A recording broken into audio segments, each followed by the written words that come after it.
Sebagai wujud alikasi kepada masyarakat, Kapolres Kota Mobagu melakukan peletakan batu pertama bedah rumah masyarakat miskin. Bedah rumah ini terlaksana dari urunan anggota Polres yang menyisihkan sebagian rezekinya.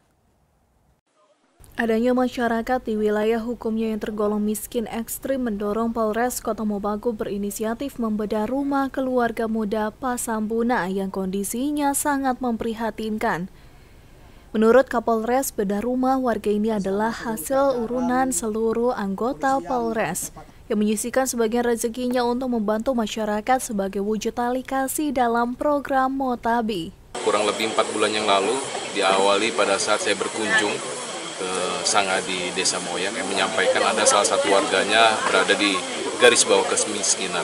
Kemudian kita melakukan survei, begitu kita melihat yang tentunya saya selaku Kapolres beserta jajaran tergerak untuk membantu, tapi tentunya hal itu perlu direncanakan dengan baik.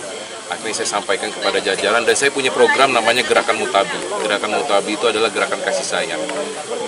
Jadi kita himpun seluruh anggota, silakan anggota Polres untuk bisa memberikan infak sedekah yang nantinya dana ini bisa kita alokasikan untuk memberikan bantuan kepada masyarakat. Ya salah satunya ini. Nah, melaksanakan bedah rumah itu dihimpun dari dana infak sedekah yang sudah dikumpulkan kurang lebih 4 bulan yang lalu oleh anggota Polres jajaran.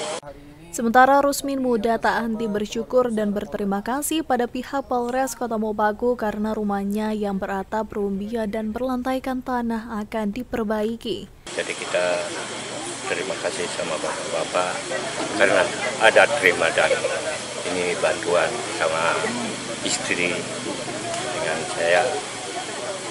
Kita untuk berdoa. Pengerjaan bedah rumah ini ditargetkan secepatnya selesai agar bisa segera ditempati pemilik.